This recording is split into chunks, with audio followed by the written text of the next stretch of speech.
Now here we are having three types of model of protein folding. uh, First model is called the framework model, second model is the nucleation model, and the third model is the hydrophobic collapse. Now we are going to see three different types of models, and now finally look what is the actual model to describe the protein folding. Now first model or the framework model, what this framework model start to say is that we are having this primary sequence, stretches of amino acid linked together via the peptide bond. Now the region of this peptide amino acid sequence, or the primary amino acid sequence, start to make different domains. Some of the regions start to make the alpha helix domain, some of them start to make the beta sheet domain.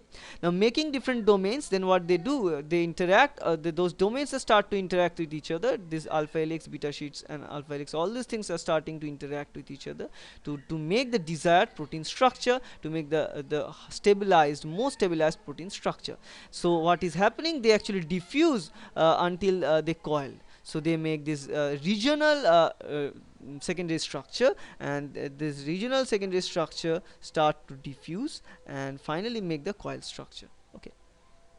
Now if we look for the classic nucleation model, now this model states about the propagation of this secondary structure. So in this case, rather they make all the secondary structure that can be formed in the primary sequence, they can form only some stretch of secondary structure in some region of the of this primary sequence of the protein. So it makes some secondary structure here. Now this secondary structure serves as a nucleus for this overall primary sequence of the protein.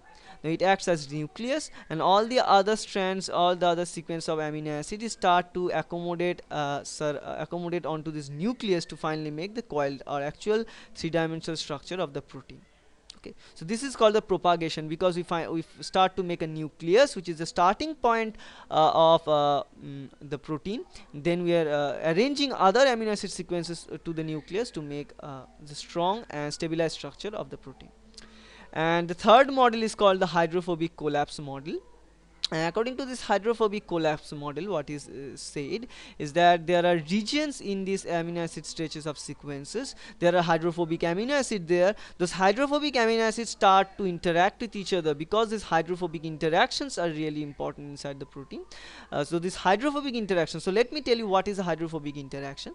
Hydrophobic interaction is a type of bonding that is done to go against the water, to go against the watery environment, or the hydrophilic environment. So the protein sequence, so that some of the amino acid sequence try to go away from water, and this driving force of go away from water helps them to accommodate with each other, to find their partners of which are also hydrophobic, to interact with each other to make something, some stabilized structure which makes the interior of the protein most of the time. That is called the hydrophobic collapse. So according to the hydrophobic collapse model, so they start to make the secondary structure and will be directed, and so start to make this amino acid sequence to make the hydrophobic collapse, and after the hydrophobic collapse they will make the secondary structure. Then those secondary structure will interact with each other to make the tertiary structure. Now the tertiary structure will interact to make the quaternary structure.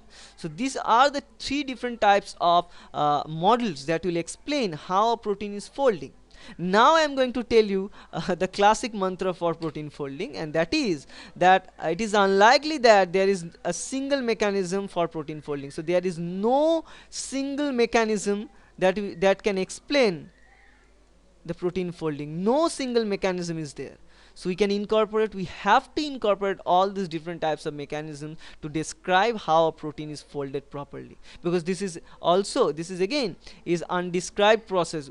The research is going on on the full force to understand about this protein folding, because still it is unknown to us. The full mechanism is unknown to us, how it is initiated. But it is unlikely that there is only one mechanism of this hugely and highly complex mechanism. So there must be different ways to explain this. So we can accommodate all the ways, accommodate the nucleation model, the propagation model, which is nucleation, which is the propagation model, and also the hydrophobic collapse model, to finally describe this structure, describe the arrangement of the protein like that. Okay. Now